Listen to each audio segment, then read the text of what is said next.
अस्सलाम वालेकुम नाज़रीन, आप देख रहे हैं प्रोग्राम खबर गर्म है। मैं हूं सोनिया अदनान और हमेशा की तरह मेरे साथ मौजूद हैं एहतशामुल हक। नाज़रीन, पिछले चंद हफ्तों से हम देख रहे हैं कि पूरी जो सियासत है वो होस्टेज बनी हुई है एक अहम तायनाती को लेकर।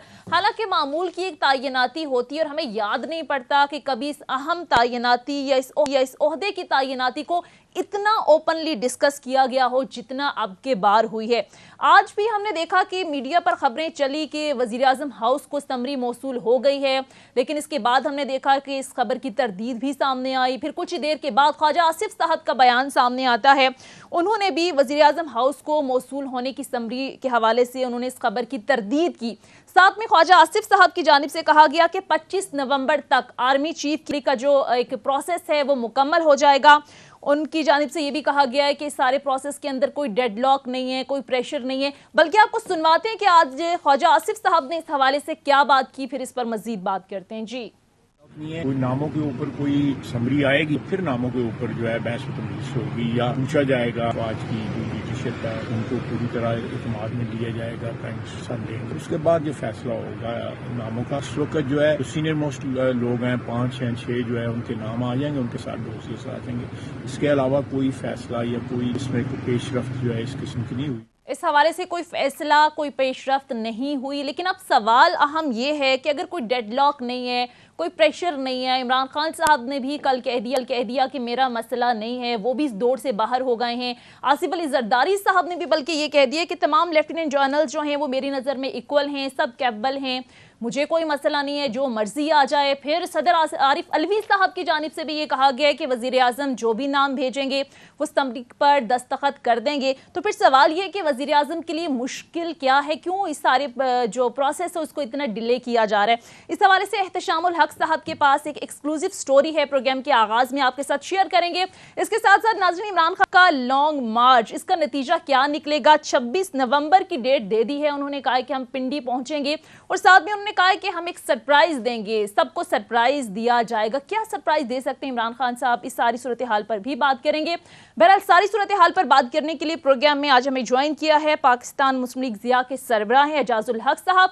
Thank you so much sir आपके वक्त का। एहतशाम साहब, आगाज आपसे करते हैं। सर, ये बड़ा अहम हफ्ता है, अहम तायनाती होनी है, नए आर्मी चीफ ने भी आना है, आज कुछ खबरें भी चली, उसके बाद जाहिर है उसकी तरदीद भी सामने आई।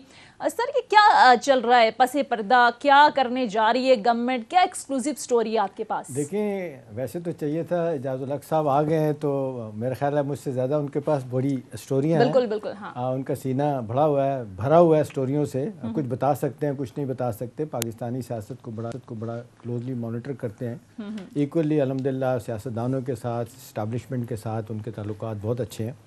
2-3 चीज़ें हैं मेरा ख्याल है। चलें अब मैं दो बातें कर देता हूँ। मेरी इतलात तो फाइनली अब यहाँ तक आ गई हैं एजाज साहब के कुछ आखिरी 2-3 दिनों में कुछ इख्तलाफात पैदा हुए। कहाँ हुए बहस में नहीं पड़ते। पहले जो कहा जा रहा था कि ज़ेन बन गया है जनरल आसिम पे, अभी भी 95% से ज़्यादा कहा जा रहा है कि जी जनरल आसिम ही जो है ना वो नए चीफ़ होंगे। साथ साहब का नाम आ रहा है जी जॉइंट चीफ के हवाले से, वो हो जाएंगे। कहा जा रहा है कि कुछ रिजर्वेशन थी हमारे सिक्योरिटी के टॉप के लोगों के, जनरल बाजवा साहब के चलें कह देते हैं कुछ, उनका ये कहना था कि जी किसी हद तक ये था कि जी मामलात को ऐसे आगे लेके चलें कि अदारे के लिए अच्छा हो। बड़ी अच्छी सोच रखते हैं उन्होंने तो फैसला किया जाने का। मेरा ख्याल है आउट ऑफ दी वे जाकर लोगों ने चीज़ों को बहुत ब्लॉक किया गया और जिस अंदाज से इख्तलाफी मसाइल पैदा किए गए। और फिर इनकी तैनाती को लेकर सुनिए, अब ये भी बात क्लियर होगी कि 1952 के आर्मी एक्ट में कोई तब्दीली नहीं की जाएगी। 27 तारीख को रिटायर उन्होंने होना है और कहा जा रहा है कि जी डेट आ जाएगी, जिसके बाद जब 29 तारीख को जनरल बाजवा जाएंगे उस तारीख से उनकी तैनाती जो है ना हो जाएगी और वो रैंक लग जाएंगे या अनाउंसमेंट हो जाएगी उनके 4 स्टार बनने की। लिहाजा अब इस हवाले से बहुत सारी खबरें जो है मेरे ख्याल डाई डाउन कर जानी चाहिए। और दूसरी बात यह है कि जो अहम बात है, सुनिए, सब लोग कह रहे हैं जी मेरिट पे आइन के मुताबिक होना चाहिए और फिर यह कि जी सीनियर मोस्ट को होना चाहिए। तो उस लिहाज से तो देखें ना, अब 19 तारीख को जो सीनियर मोस्ट है वो आपने देखा वसीम अशरफ साहब रिटायर हो गए जॉइंट सर्विस हेडक्वार्टर में जो थे। उसके बाद फिर 27 को जनरल आसिम साहब ने होना। वैसे भी ये इतनी बड़ी बात नहीं सोनिया, जनरल जहांगीर करामत साहब भी 2 दिन पहले ही उनकी रिटायरमेंट से पहले अनाउंसमेंट हुई थी। लिहाजा लॉ रूल यही है जो मेरा ख्याल है बेहतर एजाज साहब हमें बताएंगे कि इस बिल्कुल हवाले से कोई कंट्रोवर्सी एजाज नहीं साहब, है। बल्कि एहतशाम साहब हमें ज्वाइन भी कर चुके हैं। Thank you so much sir आपके वक्त। अभी एहतशाम साहब जिस तरह से बात भी कर रहे थे कि सर बड़े अहम लोगों से राबिते भी रहते हैं, बड़ी मालूमात भी हैं आपके, जाहिर है ये हफ्ता बड़ा अहम तस्वुर किया जा रहा है। आज ख्वाजा आसिफ साहब ने भी कहा है कि 25 नवंबर को तैनाती का अमल मुकम्मल हो जाएगा। अभी तक तो हुकूमत ने सर नाम जो है वो सीगा राज में रखा हुआ है, कह रही है कि कोई डेडलॉक नहीं है। इमरान खान साहब भी सारे प्रोसेस से बैकफुट पर आ गए। लेकिन सर क्या वजह, इतना डिले क्यों किया जा रहा है? हमें याद नहीं पड़ता कि इस अहम ओहदे को इतना ज़्यादा कंट्रोवर्शियल बनाया गया हो, या इस मामूल की तैनाती को सियासी जमातों ने मिलकर इतना गैर मामूली बनाया हो। तो पसे पर्दा क्या मालूमात हैं सर, क्या बताएंगे आप? बिस्मिल्लाहिर्रहमानिर्रहीम। देखें, ये पहली मर्तबा इस तरह हुआ है। इससे माजी में कभी इस तरह नहीं हुआ कि इसको इतना कंट्रोवर्शियल बनाया जाए। मसला ये है कि यहाँ पर 13 जमातों की एक मजमुआ है जो PDM पे मशरूत है, और उसमें अगर आपने देखा हो कि पीपल्स पार्टी भी पहले खबरें निकली कि उनकी कोई ख्वाहिशात थी, कुछ दूसरे लोगों की ख्वाहिशात थी, तो ये होना नहीं चाहिए था। फिर अपना PMLN की तरफ से बड़ा ही मतलब खबरें जो है वो लीक की गई, या उनको मतलब के लाया गया सामने कि किसी के मतलब उनके भी कोई पसंदीदा शख्सियत थी। लेकिन मैं ये कह रहा हूँ कि माजी से कुछ थोड़ा सा सबक भी सीख लेना चाहिए। माजी में 5 मरतबा इसी तरह की तैनातियां करने के बाद भी अगर आप की ख्वाहिशात पूरी नहीं हुई, तो इस इंस्टीट्यूशन को जो कि इंटैक्ट है, खुदारा मैं समझता हूँ इसको सियासत से बालातर रखें और इसको सियासी ना बनाएं। मैं ये मतलब मुतबाना गुजारिश करूंगा तमाम सियासी जमातों से। एक मरतबा इमरान खान साहब ने भी कहा कि ये जो हैं जमातें जो हैं इनको नहीं करना चाहिए, फिर उन्होंने अपने आप को दस्तबरदार कर लिया, और अच्छा किया ये, क्योंकि आइन के अंदर उनका कोई किरदार नहीं है जिससे कि वो कर सकें। अगर हुकूमत चाहती तो मुशावरत कर लेती। फिर दूसरी बात यह कि जिस किस्म की खबरें निकली कि जनाब वजीर आजम जो है वो लंदन गए और लंदन में मुशावरतें शुरू हो गई, और एक खानदान के लोगों ने बैठकर 3-4 लोगों ने बैठकर कहा जी कि आप किसको बनाना है किसको नहीं बनाना। फिर वहां से ही खबरें निकली कि जी सीनियर मोस्ट को बनाया जाएगा। मालूम नहीं सीनियर मोस्ट से क्या मकसद था। देखें, इसके मुताबिक रूल्स एंड प्रोसीजर के मुताबिक, आर्मी एक्ट के मुताबिक, कॉन्स्टिट्यूशन के मुताबिक दी रिटायरमेंट डेट उनकी है 29 नवंबर। तो 29 नवंबर को जो सीनियर मोस्ट होंगे, 2 हो, 3 हो, 4 हो, 5 हो, उनमें से जो है वो सिलेक्शन की जाएगी या उनका नाम समरी में जाएगा, और फिर वजीर आजम जो है वो फैसला करेंगे। आप ये नहीं कर सकते कि जो लोग रिटायर हो रहे हैं उनके नाम बीच में डाल दें। मतलब मुझे नहीं मालूम कि उसके लिए कोई तरमीम मजीद करनी पड़ेगी कि नहीं करनी पड़ेगी। ये कानूनी तौर पर ये तरीक़ाकार है। लेकिन जो कि एजाज साहब ये बताइएगा कि माशाल्लाह आप तो सब्जेक्ट को समझते भी हैं, और अच्छा हुआ कई जगहों पे आपने बड़ी क्लैरिटी के साथ खुल के बातें भी की इस हवाले से, और मुल्क और रियासत के इंटरेस्ट को सामने रखते हुए। अब जो सवाल पैदा हो गया ना, जो आपने अभी बात की है कि कभी इस तरह कंट्रोवर्सी नहीं हुई, आज फिर ख्वाजा आसिफ साहब ने पहले 2-3 नामों की बात की, अब वो कह रहे हैं जी 5-6 नाम भी हो सकते हैं।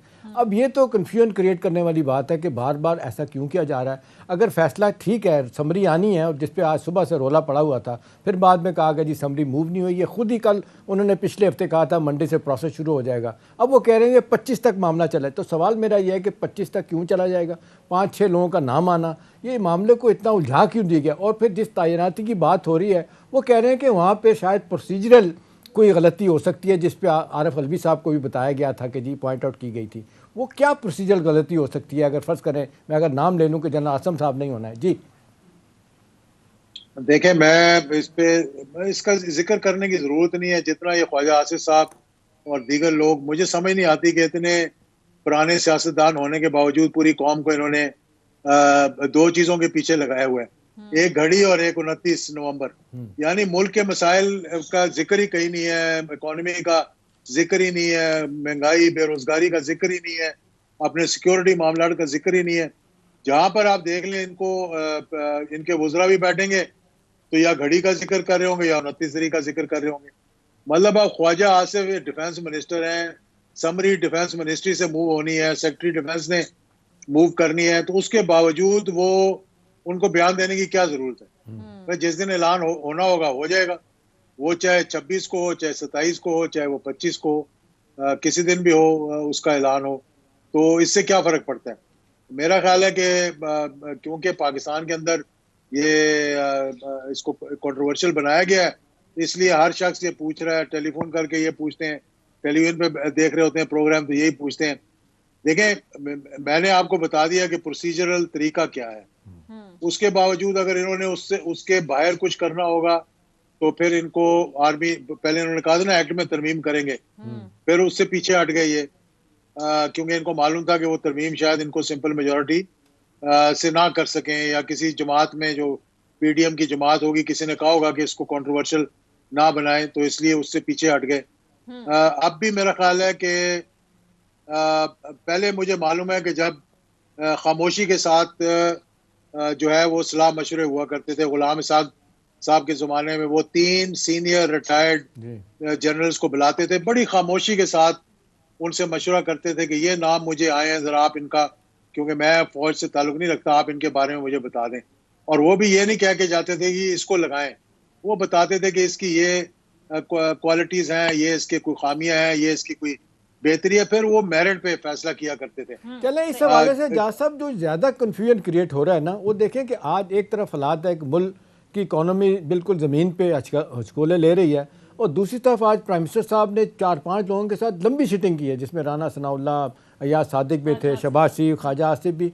एक तरफ ये मामला है कि जी आप किसी को पता नहीं चलना कि खुदा ना खास्ता 2 हफ्तों के बाद हम किधर खड़े होंगे, बाहर की दुनिया देख रही है हमें। तो ये सिर्फ एक तैनाती को लेके सारा कुछ जो है ना फोकस किया जा रहा है, आज सारा दिन इसी पे सर्फ हुआ हुकूमत की तरफ से। असल में लंदन और इस्लामाबाद के दरमियान कुछ फासले जी इस मसले पे पैदा हो गए हैं। अब वो देखना चाह रहे हैं कि इन फासलों को दूर कैसे करें। मेरा ख्याल है कि जो दौरा कामयाब नहीं हुआ वजीर आजम का लंदन का, तो अब वो कोशिश ये कर रहे हैं कि कुछ उन लोगों से जिनके ताल्लुकात ज़रा लंदन के साथ करीबी हैं, क्योंकि शहबाज शरीफ साहब के तो इतने करीबी मुझे नजर नहीं आ रहे, जैसे इसाक डार साहब गए प्रेसिडेंट के पास, इसी तरह से दीगर लोग जो है वो भी बातचीत करेंगे। ख्वाजा आसिफ हो गए, राना सनाउल्लाह साहब हो गए, तो ये कोशिश की जा रही है। और मेरा ख्याल है कि इनको चाहिए कि कोई गलती ना करें, जैसे कि माजी के अंदर नवाज शरीफ साहब ने गलतियां की या गलती की, खास तौर पर परवेज मुशर्रफ साहब की तैनाती के वक्त, मतलब तैनाती तो नहीं, जब उनके बाहर दौरे पे थे तो पीछे से जो कुछ उन्होंने किया, अगर इस किस्म का कोई मामला हुआ तो फिर मेरा ख्याल है कि सबका नुकसान होगा, जमहूरियत का नुकसान होगा, हुकूमत का नुकसान होगा, मुल्क का नुकसान होगा। ठीक है। अच्छा एजाजुल हक साहब, एक तो ये थोड़ा सा अगर क्लैरिफाई कर दें कि जिस तरह से आपने बात की कि लंदन और इस्लामाबाद में कुछ फासले पैदा हो गए, ये दौरा कामयाब नहीं हुआ, तो आपको क्या लगता है किस मसले को स्पेसिफिकली लेकर ये फासले पैदा हुए? और दूसरा सर, खान साहब ने जो एक लचक अपने रवैये में लाई है आर्मी चीफ के मामले पर, उन्होंने कहा बैकफुट पर चले गए, फिर अमरीकी साजिश के बयानिए को लेकर कहीं ना कहीं लचक दिखाई है, जो कि अच्छी बात है। हमेशा हम बात भी करते हैं कि खान साहब को रवैये में लचक शो करनी होगी। आपको लगता है कि जिसने भी खान साहब को ये मशवरा दिया है ठीक दिया है, और इसका जो फायदा है वो आगे होगा इमरान खान साहब को? जी बिल्कुल, मैं समझता हूँ कि बहुत अच्छा ही उनकी सोच में तब्दीली आई है, क्योंकि देखें, मैं माजी में भी कहता रहूं और उनसे भी बात की है, मैंने टीवी पे भी ये कहा है, मैंने कहा कि आप देखें कि एस्टेब्लिशमेंट से खान साहब को लड़वा कर बेनिफिशियरी कौन है, उन पर गोलियां चलवा कर बेनिफिशियरी कौन है। देखें, वो अदारा जो कि मतलब पहले ही कंट्रोवर्शियल बना हुआ था या बनाया जा रहा था, जिसके बारे में कहा जा रहा था, क्या वो इतने ही मैं समझता हूं कि बेवकूफ़ का लफ्ज़ तो मैं नहीं इस्तेमाल करूंगा, लेकिन मैं ये कहूंगा कि क्या वो इतने ही नासमझ हैं कि मालूम भी है कि उन पे उंगलियां उठाई जा रही हैं और वो इतना बड़ा कदम उठा लें कि मतलब अपना ही नुकसान कर लें, तो इसके भी वक्त आने पे पता लग जाएगा कि इसके पीछे कौन से मुहर्रिकात थे। मेरा ख्याल है कि ये बड़ा अच्छा, इसको चाहे आप यू टर्न कह दें, इसको आप गुड टर्न कह दें, इसको आप जो भी नाम देना चाहें दे दें, मेरा ख्याल है ना अमेरिका से लड़ने का हमारा कोई फायदा है, हमें अपने अंदरूनी मामलात पे इस वक्त तवज्जो देने की जरूरत है, ना एस्टेब्लिशमेंट के साथ लड़ाई करके साहब कोई आपकी एडवाइस बहुत अच्छी है। मेरा ख्याल है आई एम श्योर कि आपकी वो मुलाकात होती होगी तो आप इमरान खान साहब को सब कुछ बताते होंगे और बताया भी होगा। लेकिन अगला सवाल बड़ा अहम है, वो ये है कि जी सब लोग सवाल पूछ रहे हैं 29 तारीख को बाजवा साहब ने जाना है, उससे पहले तैनाती नई चीफ की होनी है।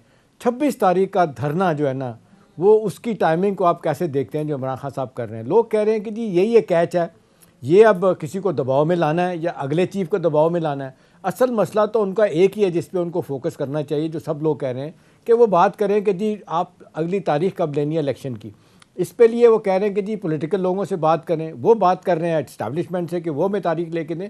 तो आपको क्या लगता है कि 26 तारीख को धरना, ये क्या इसको लिंक कर सकते हैं नई तैयारी के साथ? देखिए, माजी के अंदर भी धरने होते रहे हैं, आपने देखा होगा बिलावल जरदारी साहब का धरना हुआ, उसके बाद मोहतरमा बेनज़ीर ने बेनज़ीर कह रहा हूँ, मरियम ने लॉन्ग मार्च किया, मौलाना फजल रहमान साहब ने 2 मरतबा लॉन्ग मार्च किए। ये खान साहब के मार्च को इतना हवा क्यों बनाया जा रहा है? वो सिर्फ इसलिए कि पब्लिक निकल रही है, लोग आ रहे हैं, उनको सुनते हैं, उनके साथ चलते हैं, जैसा वो कहते हैं वैसे करते हैं। कई दफा खान साहब मौजूद नहीं होते फिर भी लोग निकल आते हैं। तो इस वजह से मेरा ख्याल है कि वो इसको लिंक किया जा रहा है। अगर उनको गोलियां ना लगती तो अब तक ये इस्लामाबाद आके शायद वापस भी जा चुके होते। बातचीत जरूर हो रही है, ये मैं इतना आपको मतलब अपने मुशाहिदे से बता सकता हूँ। और इसाक डार की और सदर मुमलकत की जो मुलाकात हुई वो भी मेरा ख्याल है एक अच्छी पेशरफ्त थी। इसी तरह की और मुलाकातें भी चंद हो जाएंगी कि जो असल में जिनसे बातचीत करनी चाहिए, अगर वो बैकग्राउंड में रहे तो भी अच्छा है। लेकिन माजी में देखा होगा शाम साहब आपने कि हमारे यहाँ 2 फार्मूले सामने आ चुके हैं। एक वहीद काकड़ साहब का फार्मूला आ चुका है जबकि स्टैंड ऑफ हो गया था सदर और वजीर आजम के दरमियान, और एक रहील शरीफ का जबकि हुकूमत और धरने के दरमियान एक स्टैंड ऑफ हो गया था। तो फिर वजीर आजम ने, उस वक्त के वजीर आजम ने, नवाज शरीफ साहब ने रिक्वेस्ट की थी रहील शरीफ साहब से कि आप इन मामलात को तय करवाएं, और फिर उन्होंने एक रात लगाई और मामलात तय हो गए। इसी तरह से मौजूदा सूरत हाल भी जो है इसमें भी मैं समझता हूँ कि 26 तारीख से पहले अगर हल निकालने का सोचा जा रहा है तो बहुत अच्छा है, और मुझे लगता है कि वो हल निकाल लेना चाहिए। चले यहाँ तक तो ठीक है। यहाँ अगली जो बात आपने इख्तलाफात की बात की है वो बिल्कुल बड़ी वाज़ेह तौर पे सामने आ गई है इस्लामाबाद और लंदन में। अब नवाज शरीफ साहब के बारे में इजाज़ साहब बड़ा वाज़ेह तौर पे खुल के बातें प्राइवेटली भी अदरवाइज़ भी और डेफिनेटली आप तक भी पहुँची होंगी कि वो कह रहे हैं कि जी मैंने किसी सूरत में भी ओवर कह भी चुके हैं शहबाज शरीफ साहब को कि इमरान को कोई फेस सेविंग नहीं देनी। वो कहते हैं सवाल ही नहीं पैदा होता इलेक्शन हम पहले करवाएं, हम किसी तरह के इसके प्रेशर में और इसकी जो प्रेशर टैक्टिक्स हैं उसमें नहीं आएंगे। तो आपको क्या लगता है कि जी एक तरफ यहाँ पे बातचीत हो रही है, बड़े सारे लोग रोल प्ले कर रहे हैं, आप भी माशाल्लाह उसमें हैं, आरिफ अलवी साहब भी हैं, इसाक डार भी मिले, लेकिन वहाँ से जो सिग्नल आ रहे हैं वो तो कह रहे हैं कि जी ठीक है, उनको शायद ये लग रहा है, कुछ लोग कहते हैं कि जी अगर जल्दी इलेक्शन कराने भी पड़े तो उनको फ़ायदा नहीं है क्योंकि पॉपुलैरिटी इमरान की बहुत ज़्यादा है। तो आपको क्या लगता है कि नवाज शरीफ साहब का इतना सख्त, वो एडमेंट का लफ्ज़ मुझे बताया गया कि वो एडमेंट है बहुत ज़्यादा, कोई इनको रिलीफ देने के लिए, कोई फेस सेविंग देने के लिए, कोई गिव एंड टेक करने के लिए?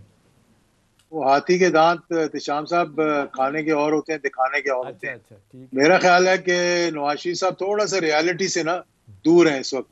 उनको ग्राउंड रियलिटी पाकिस्तान की मालूम नहीं है। अगर उनकी बेटी वापस गई थी तो उनको पता लग जाना चाहिए था कि पिछले 1 साल के अंदर उनके जलसों में, उनकी पब्लिक सपोर्ट में कितना फर्क पड़ा है। नवाज शरीफ साहब भी अगर वापस पाकिस्तान आ जाएं तो उनको भी थोड़ी सी रियलाइजेशन हो जाएगी कि ये मामलात करने से कोई बेहतरी नहीं आई है, नुकसान ही हुआ है।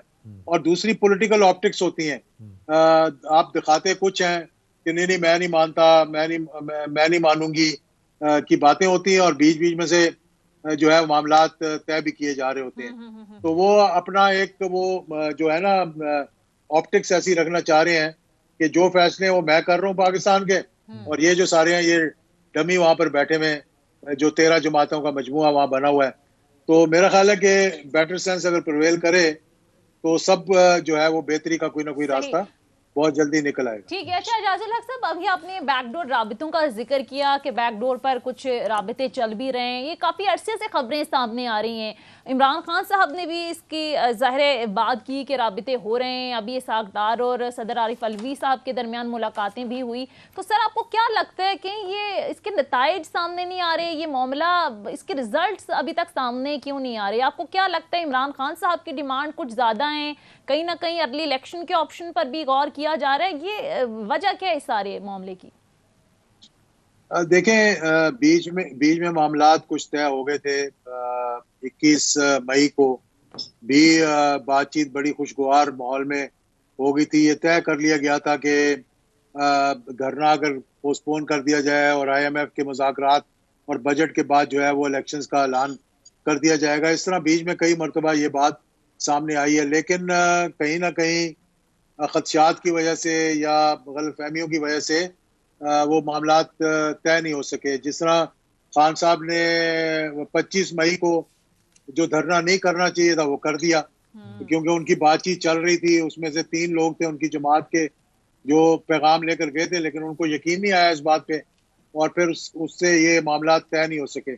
इसी तरह अब भी कोई ना कोई बातचीत जो है वो चल रही है। खुद DGISPR ने और DGISI ने जो प्रेस कॉन्फ्रेंस की थी उसमें कह दिया कि मुलाकातें हुई हैं, और ईवान सदर में हुई थी मुलाकातें। ठीक है, उसमें हो सकता है कि मामला तय ना हो सके हों, लेकिन एक इब्तिदा थी वो।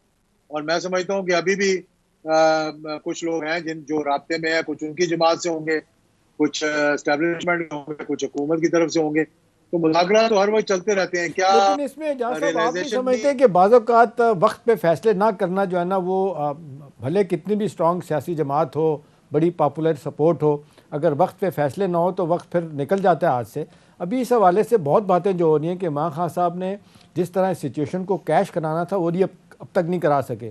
ना चीफ इलेक्शन कमिश्नर को हटवा सके हैं, ना कोई अर्ली डेट इलेक्शन की ले चुके हैं, ना ही आपने देख लें तैनाती के हवाले से उनकी कोई बात मानी जा रही है। जब अल्टीमेटली उन्होंने कह दिया है कि जी नया चीफ मेरा मसला नहीं है। तो आपको क्या लगता है गलती कहाँ है? कुछ लोग इंटरनली जो बातें करते हैं वो, राना सनौला तो ओपनली कहते हैं कि जी एक साहब कहते हैं जी इनके कि वो मानते ही नहीं किसी की बात, लफ्ज़ तो ऐसा यूज़ करते हैं, मैं नहीं करना चाहता। वो कोट करके जो 3-4 लोग बड़े करीब हैं कि इमरान खान साहब किसी की बात नहीं सुनते। तो मेरा सवाल आपसे है कि ये सियासी तौर पे इमरान खान साहब क्यों तुलना में अपना नुकसान कर रहे हैं? अदारों से भी लड़ाई, सियासी जमातों से भी लड़ाई, ठीक है, पॉपुलैरिटी का ग्राफ कब तक इस तरह रहेगा उनका? देखिए, वो तो आपकी बात बिल्कुल सही है, बर वक्त फैसले करना बड़ा ज़रूरी है। लेकिन आप अगर माजी को देखें तो जो एक दूसरे का पेट चाक कर रहे थे वो बगलगीर भी हो गए एक दूसरे से। जो पब्लिक में एस्टेब्लिशमेंट के खिलाफ गुफ्तगू जिन्होंने की थी वो उनकी हुकूमतें भी बन गई पाकिस्तान में। तो ये मामलात तय जब होते हैं तो फिर एकदम से तय हो जाते हैं। फिर ये नहीं देखा जाता कि माजी के अंदर क्या गुफ्तगू हुई, क्योंकि जब एक अच्छी सोच आती है सामने तो उसमें फिर देखा जाता है कि मुल्क के मफाद में क्या है। और मेरा ख्याल है कि यहाँ पर सब अगर मेच्योरिटी के साथ सोचेंगे तो बीच का रास्ता कोई ना कोई निकल आएगा। और मैं चाह ये रहा हूँ, मेरी ये ख्वाहिश है कि ये मामलात 26 तारीख से पहले तय हो जाएं, ताकि कोई मतलब एक कन्फ्रंटेशन ना हो, कोई इस किस्म के मामला सामने ना आए जिससे कि मजीद जमहूरियत को नुकसान हो और हमारी सियासत को नुकसान हो। ठीक है। वैसे आज राना सनाउल्लाह साहब ने भी बात की और उन्होंने कहा कि इमरान खान साहब के लॉन्ग मार्च के पिंडी पहुंचने से पहले ही आर्मी चीफ की तैनाती का ऐलान हो जाएगा। अब इमरान खान साहब सरप्राइज देने की बात कर रहे हैं, क्या सरप्राइज हो सकता है इस पर भी जरा बात करेंगे। मुख्तसर ब्रेक लेते हैं, इजाज़त से गुफ्तगू का सिलसिला जारी रहेगा। Stay with us.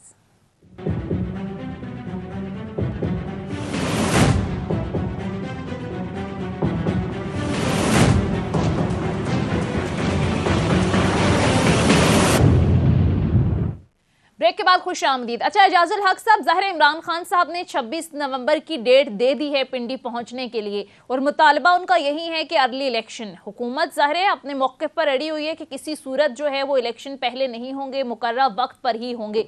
Imran Khan साहब बात भी कर रहे हैं कि एक सरप्राइज देंगे। एक तो सर क्या सरप्राइज हो सकता है इमरान खान साहब की तरफ से ज़्यादा से ज़्यादा, और दूसरा एक बहुत बड़ा क्राउड अगर इमरान खान साहब बिलफर्ज जमा कर भी लेते हैं और पहले भी उन्होंने किया, हुकूमत नहीं मानती मुतालबात उनके, नई अर्ली इलेक्शन पर आती, तो फिर क्या कर लेगी पाकिस्तान तहरीक इंसाफ? क्या ऑप्शन बाकी रह जाते हैं उनके पास? मुल्क का हो रहा है, मईशत का हो रहा है, कंटिन्यूटी नहीं है, आपको स्टेबिलिटी नहीं है। आपके बड़े बड़े मेहमान जो मुल्क में आ रहे थे उनके दौरे कैंसिल हो गए हैं। वजूहात चाहे कोई भी हों, लेकिन हम सबको पता है कि हमारे फॉरेन मिनिस्टर ने 2 दिन वहां जाके लगाए भी, तैयारियां देख रहे थे किस तरह से करनी है, लेकिन वो दौरा नहीं हो सका। और उसकी यही वजह थी कि उन्होंने 21 तारीख को पहुंचना था और उन्हें मालूम था कि यहाँ के क्या हालात हैं। यहाँ उनकी इंटेलिजेंस ने, उनके सफारत खाने ने उनको पैगामात दिए होंगे। तो क्या ये पाकिस्तान के हक में गया है या हमें इससे नुकसान हुआ है? तो ये चीज़ें मद्देनजर रखते हुए मेरे ख्याल में कि हुकूमत को सोच समझ के काम लेना चाहिए। इतनी हटदर्मी नहीं दिखानी चाहिए कि जिससे मुल्क का नुकसान हो और उनका भी नुकसान हो रहा है। देखें, महंगाई बढ़ रही है, बेरोजगारी बढ़ रही है, इकॉनमी खराब हो रही है, रुपया हमारा स्टेबल नहीं है, स्टॉक मार्केट स्टेबल नहीं है। तो इससे किसका नुकसान हो रहा है? हुकूमत का ही नुकसान हो रहा है ना, कि वो डिलीवर नहीं कर सक रहे। और जब वो डिलीवर नहीं कर सक रहे तो फिर लाजमी बात है कि उनकी जो साख है उसको, पॉलिटिकल साख को नुकसान होगा, उनका वोट बैंक जो है वो खराब होगा। तो इन सब चीज़ों को मद्देनजर रखते हुए, और वो खौफजदा भी इसलिए है कि मुझे नहीं पता कि कौन सा वो बिल्ली थैले से निकाल लेंगे अगस्त 2023 तक, क्योंकि उसके भी अब तकरीबन 7-8 महीने ही रह गए। तो इन 7-8 महीनों में कौन सा ऐसा वो कमाल कर देंगे?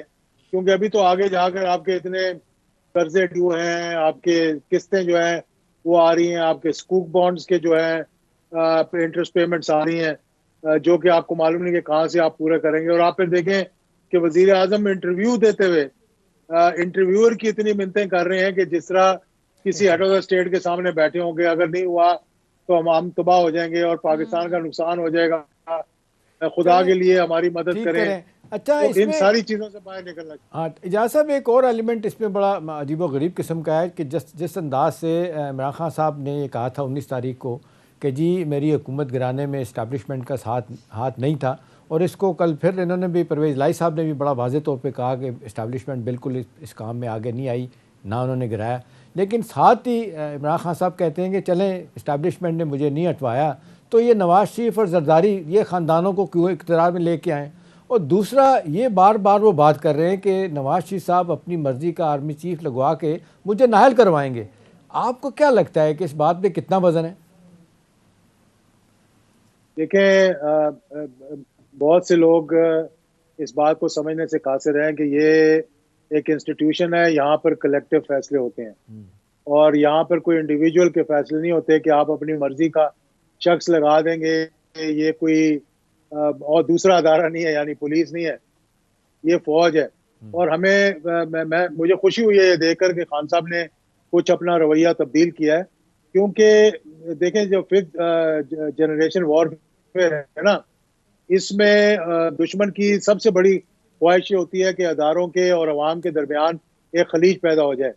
और हम सब दुश्मनों के हाथ में खेल रहे थे, चाहे जो भी सियासतदान थे, ऐसी गुफ्तगू कर रहे थे हम जिससे कि अवाम और अदारे के बीच में खलीज पैदा हो रहा था। चाहे वो हम ट्विटर के जरिए कर रहे थे, चाहे वो जाली अकाउंट्स के जरिए कर रहे थे, चाहे अपनी ख्वाहिशात का इनडायरेक्टली इजहार कर रहे थे। तो ये बातें नहीं होनी चाहिए। और मैं समझता हूँ कि ना तो कोई आर्मी चीफ आने के बाद किसी को नाअहल करार देगा, ना ही कोई आर्मी चीफ आने के बाद मेरा ख्याल है कि केसेस किसी के खत्म करवाएगा। ठीक है, इस तरह इस गलतफहमी को आप कह रहे हैं कि कंट्रोवर्सी से नए आर्मी चीफ को दूर रखा जाना चाहिए। अच्छा, बैक टू बैक सर, दो बड़ी इंटरेस्टिंग चीजें देखने में सामने आई। एक तो हमने देखा कि गुज़िश्ता रोज लंदन से एक प्रेस कॉन्फ्रेंस होती है और बड़े संगीन इल्जामात आयद किए जाते हैं नवाज शरीफ साहब पर, PMLN पर। ज़ाहिर है अरशद शरीफ केस को उनके साथ जोड़ा जाता है, इमरान खान साहब पर हमले के मामले को भी ज़ाहिर है उनके साथ जोड़ा जाता है।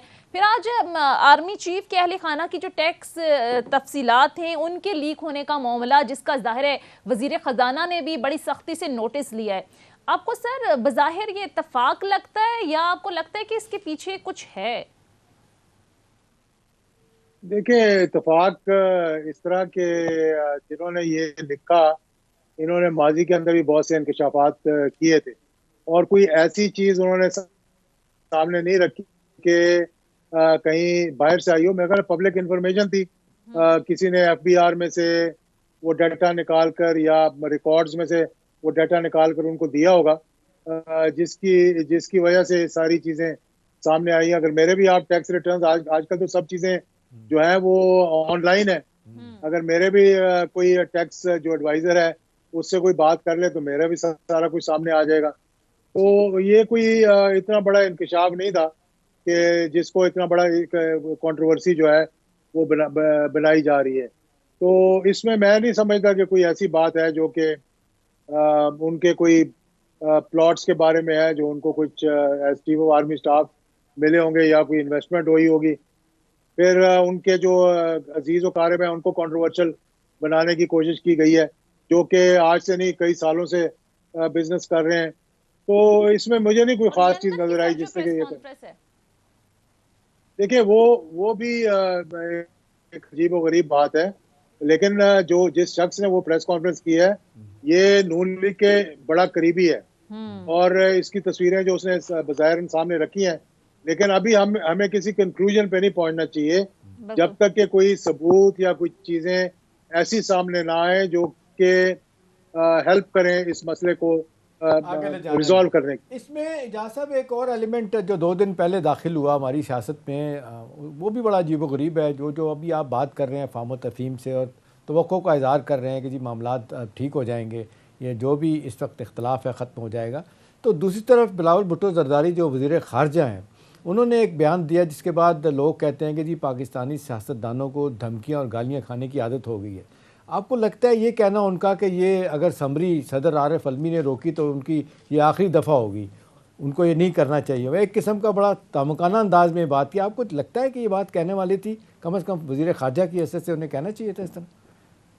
देखिए, जब आप इमेच्योर लोगों को ऐसे ओहदों पे लगा देते हैं जिनकी मतलब के एक्सपीरियंस ही ना हो, जो कि मतलब मरूसियत की वजह से अपनी पार्टी की एक ऐसे ओहदे पर पहुंच जाए जहां पर उनको एक 30-35 साल की जद्दोजहद के बाद इंसान जो है वहां पर पहुंचता है, फिर उसको उठाकर आप जिसका एक दिन का भी वर्किंग एक्सपीरियंस ना हो, आप पाकिस्तान जैसे मुल्क का वजीर खारजा लगा दें और फिर आप एक्सपेक्ट करें कि वो जो है वो बातें ऐसी नहीं करेगा, तो मेरा ख्याल है कि वो भी हम एमको की जन्नत में रह रहे होंगे।